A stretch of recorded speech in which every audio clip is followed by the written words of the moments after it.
Welcome back to Smart Guitar Online. We're going to be going through a series of techniques, licks, tricks, and tips. First off today we're going to talk about bending. All right?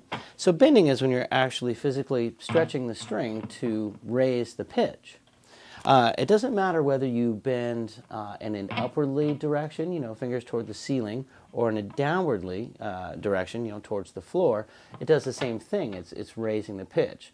We always want to bend in key, which means we're going to be rising the note to another pitch that's in the same scale. All right?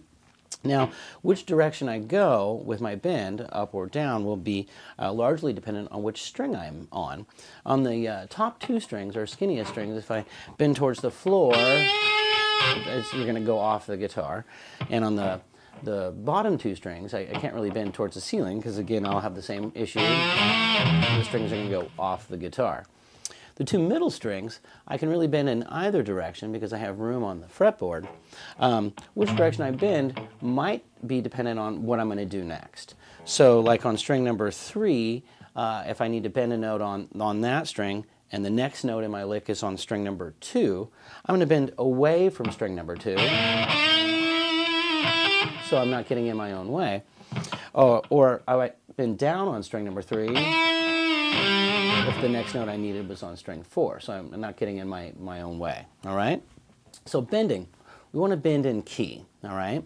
So we're going to be in our main pentatonic pattern for this example.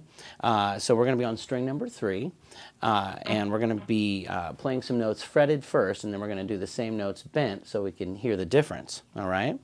So here I am on string number 3. I'm going to play frets 5, 7, and 9. All right, so the distance from 7 to 9, that's a full step. So what I'm going to do now is I'm going to play 5, 7, and bend 7 to sound like 9. So first we fretted them.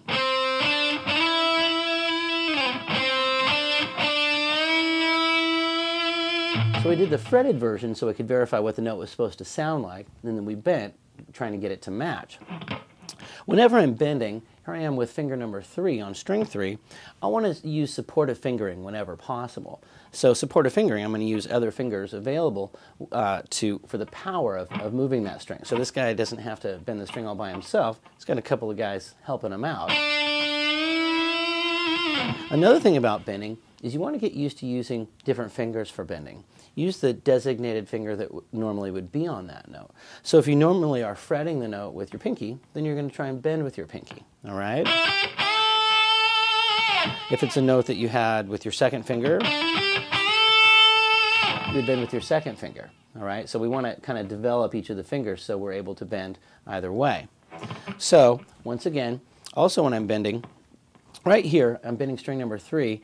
As I'm bending, the other strings are getting in the way. What I want to do is I want to make sure that I get these fingers under the strings and just push the other strings out of the way. All right? You don't want them to slip under or over the tops of the other fingers. So let's try this example one more time.